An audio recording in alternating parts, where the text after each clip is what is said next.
तो अस्सलाम वालेकुम दोस्तों। अभी 7 दिन है मेरे बाढ़ का एज, और अभी मैंने जो एक शेड है जो जिसमें मैंने बोर्डिंग किया था, तो उस सारे शेड में मैंने जगह बढ़ा दिया है। तो टाइम टाइम पे हमेशा आपको जगह बढ़ाने के बारे में सोचना चाहिए, क्योंकि जब आपको लगे कि छोटे जगह में बाढ़ ज़्यादा हो रहा है, तो अगर बाढ़ का जगह आप नहीं बढ़ाएंगे तो क्या होगा कि बाढ़ का जो ग्रोथ है उसमें असर पड़ सकती है। ठीक है, तो इसके लिए आपको हमेशा बाढ़ का कंडीशंस के हिसाब से थोड़े थोड़े करके जगह को बढ़ाना चाहिए।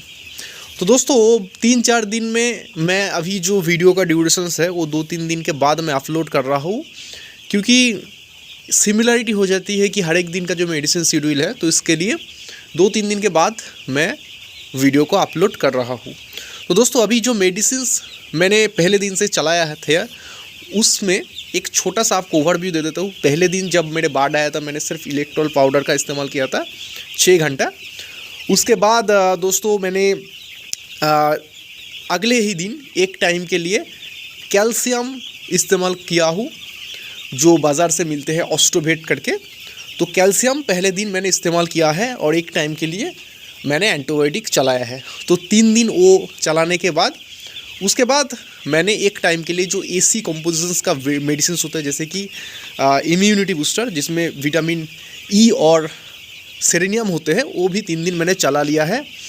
और रात के टाइम मैंने रीनल केयर का भी इस्तेमाल किया, या फिर नेफ्रोटे का जो भी बोल सकते हो, जो किडनी का मेडिसिन है।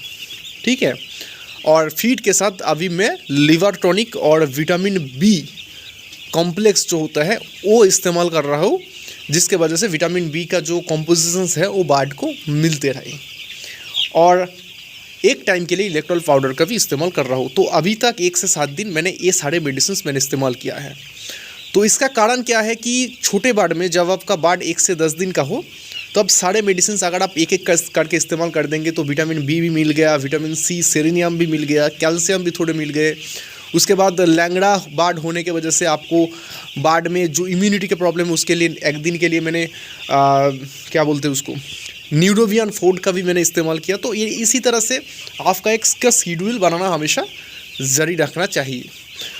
तो अभी मैं आज मेडिसिन कंप्लीट होने के बाद, सारे मेडिसिन एक दिन मैंने चला देने के बाद, आज से मैंने स्प्रे करना शुरू किया है। आज सुगीऑक्स करके एक स्प्रे है जो मैंने स्प्रे किया है। अगर आपके पास सुगना से आप फार्मिंग करते हो तो तभी आप इस मेडिसिन को उसके वेटरनरी स्टोर से पा सकते हो, लेकिन आप अगर मार्केट से ख़रीदना चाहते हो तो वीरगन एस करके एक मेडिसिन आता है, उसको आप इस्तेमाल कीजिए। तो वो भी अंदर की जो पॉइजन्स वगैरह होते हैं फार्म के अंदर, जिसमें आपका बाढ़ को प्रोटेक्ट करेगा।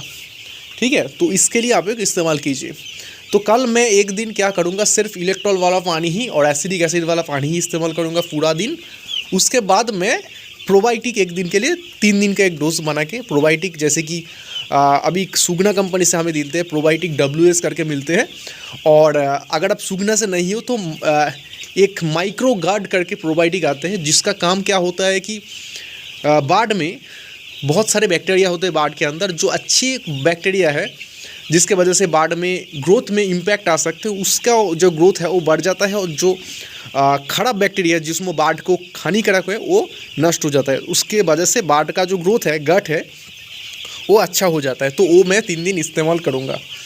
ठीक है, तो आज का मेडिसिन मैं क्या दे रहा हूँ, आज का एसी का कॉम्पोजिशंस का लास्ट डोज है, और रीनल केयर जो किडनी का मेडिसिन है वो भी मैं कंप्लीट कर दूँगा।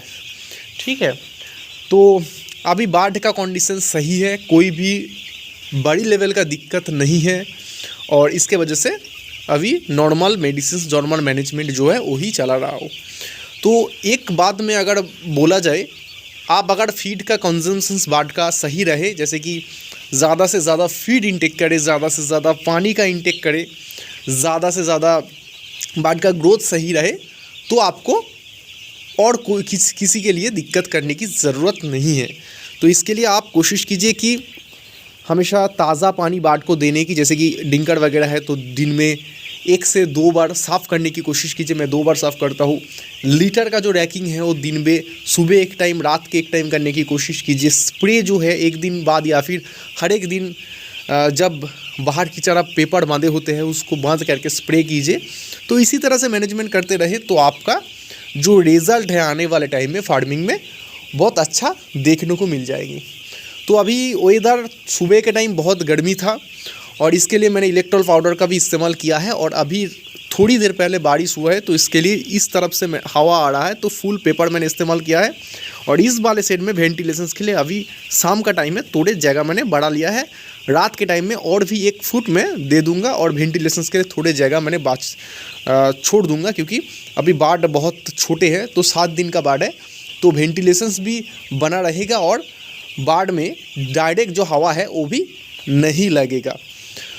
तो कुछ दिन के बाद 2-3 के बाद अब सेकेंड मेडिसिन जब होगा, सेकेंड जो वैक्सीनेशन है वो जब कंप्लीट होगा तो बाढ़ को मैंने अलग करे जो ओस वाले जो फार्म में एक करके जगह मैंने सेट में बढ़ा दूंगा और जो डिंकर वगैरह है उस वाले घर में भी मैंने चालू कर देगा जो आने वाले टाइम में आप लोगों को मैं शेयर करूँगा। तो जो भी फार्मर इस यूट्यूब चैनल के माध्यम से जुड़े हुए हो और फार्मिंग में अपने आप के ऊपर काम करना चाहते हो तो आप सभी से दरख्वास्त है कि वीडियो जब आप मेरे देखेंगे तो पूरे वीडियो देखेंगे और एक नोटबुक या फिर एक खाता वगैरह लेके हर एक चीज़ को लिखेंगे तभी आप हर एक चीज़ को अच्छे से सीख सकते हो। ठीक है, तो मैं फार्मिंग शुरू किया था, मैंने आपको इतने ज़्यादा डेटा इसीलिए दे पाता हूँ, मैंने हर एक चीज़ को नोट करता हूँ। ठीक है, अगर छोटे प्रॉब्लम है तो उसको नोट करता हूँ, उसका मेडिसिन वगैरह मैंने कितने डोज में इम्प्लीमेंट किया क्योंकि देखिए मैं जो डोज़ अभी इम्प्लीमेंट करता हूँ वो छोटे डोज में है और उसका कारण क्या है कि प्रिकॉशंस डोज बोलकर एक डोज होता है जो बाढ़ को प्रॉब्लम ना आए उसके लिए जो डोज होता है वो अलग होते हैं। ठीक है, जैसे कि किडनी का प्रॉब्लम नहीं है, इम्यूनिटी का प्रॉब्लम नहीं है तो इसके लिए मैं प्रिकॉशंस डोज दे रहा हूँ। अगर प्रॉब्लम आ जाती है तो उसका डोज डिफरेंट होते हैं, उसका डोज ज़्यादा देना पड़ता है। ठीक है, तो इसी तरह से आप ये जो मैनेजमेंट है वो बाढ़ का कंडीशंस के हिसाब से करिए क्योंकि मेरे पास में एक मेरे दोस्त का फार्म है जिसका एक वीडियो भी मैंने बनाया था, वो भी फार्मिंग शुरू करने वाला है। वो जब मेडिसिन का रिक्वायरमेंट मुझे बताते हैं कि भाई मैं इस मेडिसिन को इस्तेमाल करूँ या फिर ना करूँ तो मैं उसको हमेशा एक चीज़ बोलता हूँ कि बाढ़ का कंडीशंस क्या है वो पहले वीडियो करके मुझे भेजते हैं, उसके बाद मैं रिकमेंड करता हूँ कि इस मेडिसिन को आप इस्तेमाल कीजिए। ठीक है, तो बाढ़ का कंडीशंस देखिए, उसके बाद आपका जो मैनेजमेंट है वो कीजिए, सो सबसे बढ़िया मैनेजमेंट होगा। और अभी एमोनिया गैस फार्म के अंदर ना हो उसके ऊपर ध्यान दीजिए, लीटर खराब ना हो उसके ऊपर ध्यान दीजिए और पानी का जो जगह है वो दिन में 2-3 बार साफ़ कीजिए और टैंकी में जब आप पानी उठाएंगे वो जो पानी होगा वो दिन में 3 बार होना चाहिए और फीडर में जब आप फीड देंगे वो फीड दिन में 2 बार से 3 बार अगर देना चाहिए तो बाढ़ का जो फीड कंजम्पशन रेशो है वो बहुत अच्छा होएगा। और बाढ़ को मैं अभी 15 मिनट 20 मिनट के बाद ही डिस्टर्ब कर रहा हूँ जिसमें बाढ़ अपनी जगह के उठकर पानी पी ले और फीड थोड़े खा ले।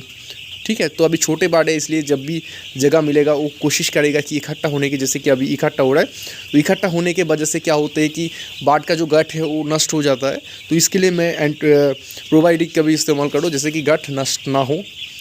तो आने वाले टाइम में फार्मिंग के लिए हर एक दिन का अपडेट आप लोगों को दूंगा, जो नई चीज़ मैं इम्प्लीमेंट करूंगा वो भी आप लोगों के साथ शेयर करूंगा।